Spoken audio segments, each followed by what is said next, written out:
시편 82편을 본문으로 참된 공의라는 제목으로 하나님의 말씀을 증거하여 드리도록 하겠습니다. 오늘 시편 82편을 보면 1절에 이렇게 나와 있습니다. 하나님은 신들의 모임 가운데서 서시며 하나님은 그들 가운데서 재판하시느니라. 이 신들의 모임이라는 것은 시편이 시잖아요. 그래서 비유적으로 설명을 한 것입니다. 근데 신들이라는 것은 사실 재판관들을 의미하는 것입니다. 실제로 신들을 의미하는 것이 아니라 재판관들을 신들이라고 이렇게 표현을 한 것입니다. 그래서 하나님께서 재판관들을 모으시고 재판관들아 너희들 다 모여봐 내가 너에게 할 말이 있다 하시고 하나님께서 한마디 언지를 주시는 그러한 상황을 시편을 통하여서 묘사하고 있습니다.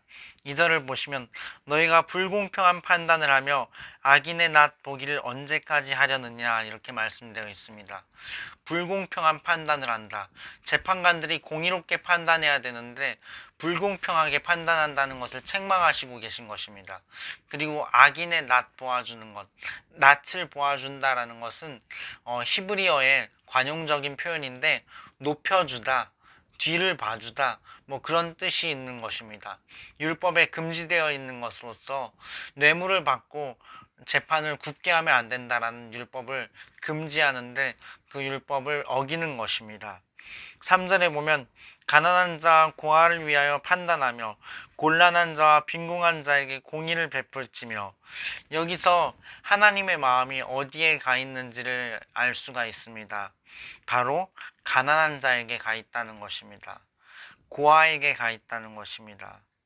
곤란한 자에게 가 있다는 것입니다. 빈궁한 자에게 가 있다는 것입니다.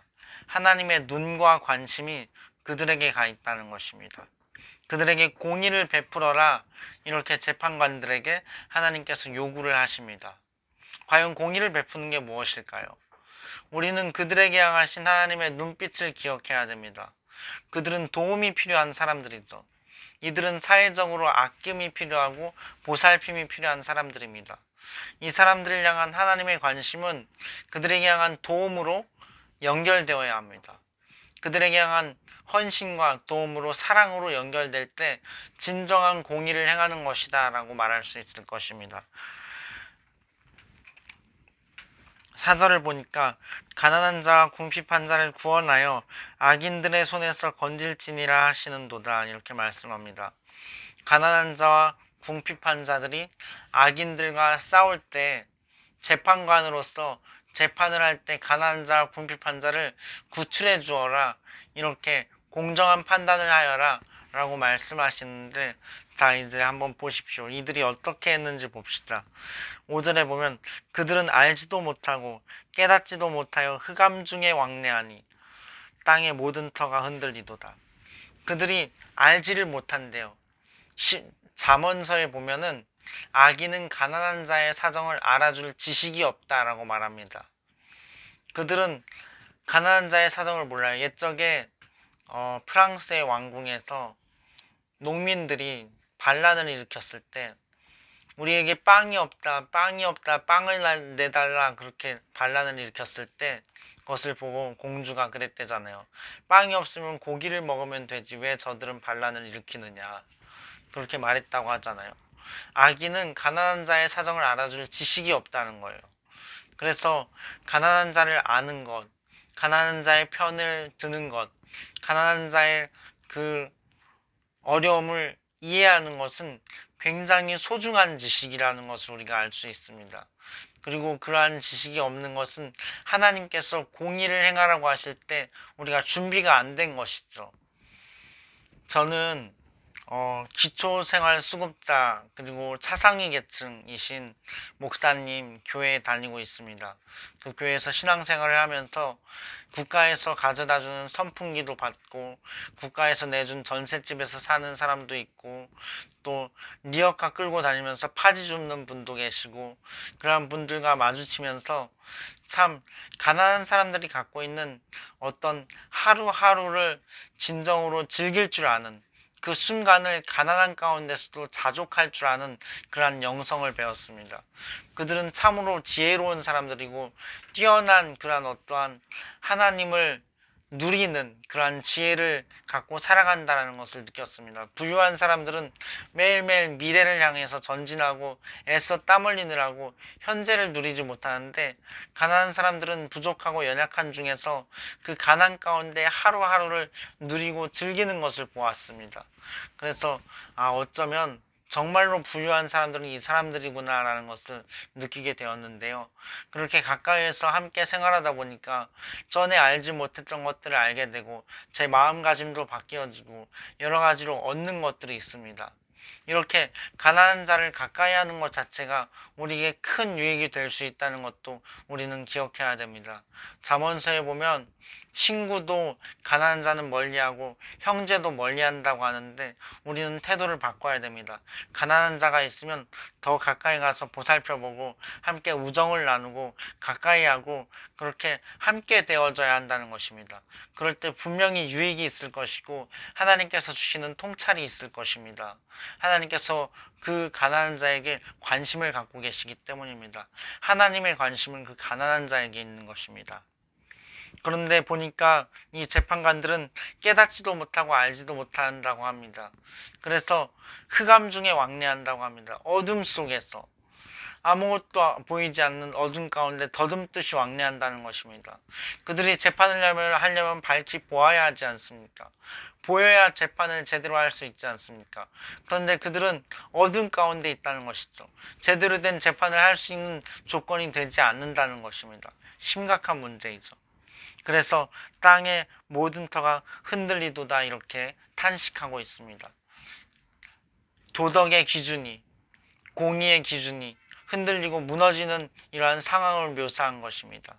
참으로 탄식할 만한 상황이 생긴 것을 묘사하고 있는 것입니다. 그래서 하나님께서 그들에게 이렇게 이제 정죄하십니다. 내가 말하기를 너희는 신들이며 재판관들이며 라는 표현이라고 했죠. 너희는 신들이며 다 지존자의 아들들이라 하였으나, 지존자의 아들들이라는 것은 하나님께서 재판관을 위임하셨다라는 것을 뜻합니다. 하나님의 권한을 위임한 그런 재판관들이다라는 뜻입니다. 그러나 너희는 사람처럼 죽으며 고관에 하나같이 넘어지리로다. 그래서 이제 하나님께서 너희가 죽는 날을 기억해라 라고 경고하십니다. 너희가 넘어지고 죽어지고 쓰러질 날을 기억해라 라고 경고하시는 것입니다. 그렇게 경고할 때 내가 죽는다면 내가 갖고 있는 세상적인 지위와 재물과 명예가 다 소용없는 것이구나. 그렇다면 내가 이 상황에서 진정한 공의가 무엇일까 하는 눈이 열릴 수 있기 때문입니다.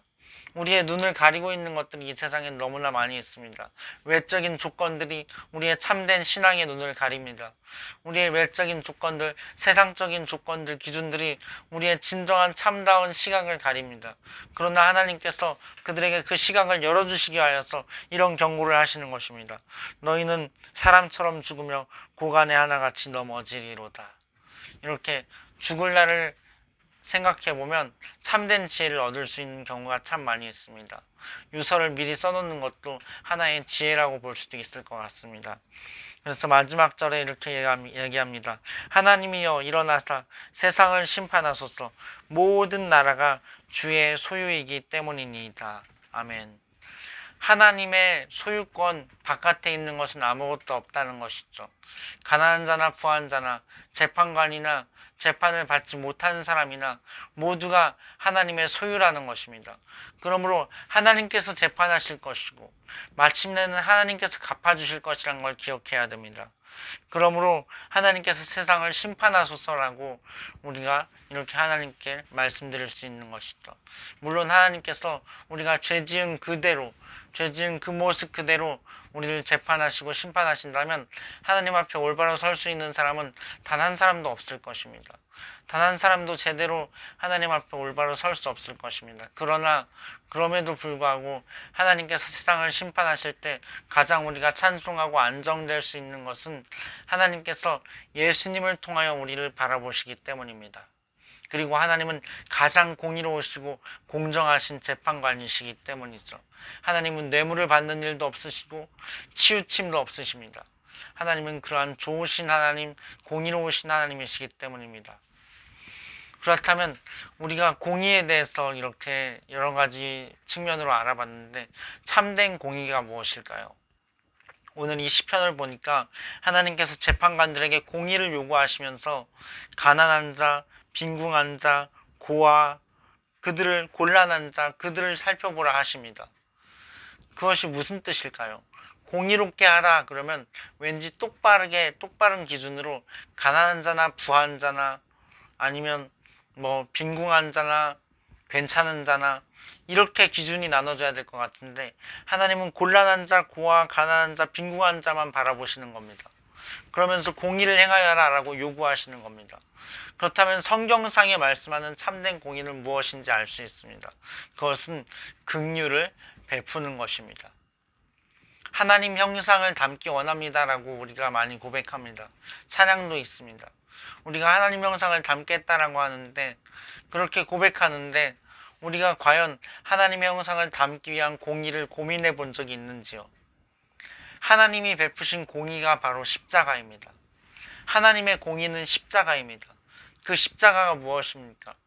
자신을 대적하고 자신을 배반하고 자신을 미워하는 그 사람들을 위하여서 자기 아들을 대신 희생시킨 사랑입니다.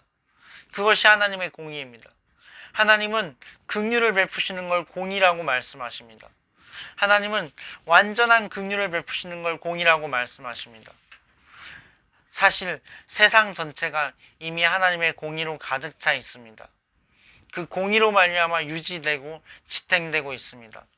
어머니가 자식을 돌보는 사랑을 생각해 보십시오.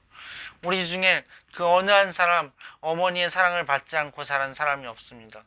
어머니가 자식을 지키고 사랑하는 그 긍휼 때문에 우리가 우리의 사회를 지탱하고 우리가 이렇게 살아갈 수 있습니다. 그 긍휼과 사랑 덕분에 우리가 일어설 수 있고 살아갈 수 있는 것입니다. 사랑하며 살아갈 수 있습니다. 건강한 감성을 가지고 살아갈 수 있습니다. 어머니의 그 사랑을 생각해 보십시오. 가장 긍휼을 베푸는 그러한 공의입니다. 그리고 또 회사 같은 곳에서도 상사가 후배에게 베푸는 용서와 기회들을 생각해 보십시오. 공의대로 딱 된 잣대로 이렇게 저렇게 안 되면 퇴출하고 그러지 않습니다. 기회를 주고 용서하고 또 다시 한번 펼칠 그러한 길들을 열어줍니다. 그렇게 함으로써 회사가 유지되고 사람들이 일을 배우고 다 산업이 발전하고 그러는 것입니다. 온 세상이 하나님의 기준의 공의로 가득 차 있습니다. 긍휼을 베푸는 공의, 불쌍히 여기는 공의, 사랑을 베푸는 공의로 가득 차 있습니다. 그 공의로 온 세계가 다스려지고 있고 지탱되고 있고 유지되고 있는 것입니다. 모든 것이 긍휼에 의해서 주도되고 있는 것입니다. 모든 것이 긍휼에 의해서 일이 형성되고 있는 것입니다. 그러므로 우리는 그리스도인으로서 십자가 사랑을 아는 사람들로서 더욱더 긍휼이라는 공의, 진정한 공의, 긍휼을 베푸는 것, 이것은 더욱 중요한 의미를 갖습니다. 우리가 하나님께서 기뻐하시는 공의를 베푸는 것, 즉 참된 공의인 긍휼을 베푸는 것 잊지 말고 참으로 우리의 모든 주위 사람들이 우리의 인자함과 자비함을 알게 하고 하나님의 사랑을 알게 하도록 합시다. 기도하도록 하겠습니다.